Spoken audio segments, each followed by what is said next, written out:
السلام عليكم يا اختي، انتوا وهي عاملين ايه؟ يا رب تكونوا بالف خير. النهارده بقى عامله لكم فلوج عن الحافظه بتاعتي اللي انا جبتها جديده. جبتها كده، لونها قريب من الانتريه عشان خاطر تليق، وفي نفس الوقت ما يكونش فيها آه غامق كتير عشان تفتح الطقم وتبينه كده ويخلي شكله حلو زي ما انتوا شايفين. الحافظه اللي انا جبتها ديت نوع جبلان، لسه نازله يعني بقى لها بتاع سنه كده نازله. آه قلت اما اوريها لكم كده وتقولوا رايكم فيها ايه.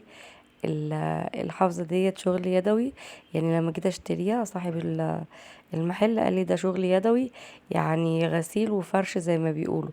زي ما انتم شايفين هقلب لكم الطرف بتاعها عشان تشوفوا هي عامله ازاي من الوش ومن الظهر. شكلها تحفه تحفه تحفه، لوحه فنيه كده مفروشه على الارض. بصوا الظهر بتاعها، يعني ما فيهاش بطانه ولا اي حاجه تتفك وتبوظ منك، لا. زي ما انتم شايفين انا جربت حافظات كتير قوي، ودي كانت من احسن الحافظات اللي انا جبتها بصراحة.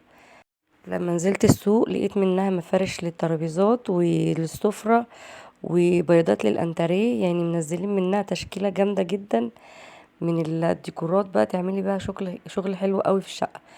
آه طبعا الوان كتيرة قوي متعددة وتحفة. انا كان في الوان احلى من كده طبعا، بس انا حبيت اللون دوت عشان قريب من الانتريه. يا رب تكون الفيديو عجبكم، لو عجبكم دوسوا لايك، ما عجبكوش اوعوا تدوسوا لايك. اشوفكم في رعاية الله وامنه، والسلام عليكم ورحمة الله.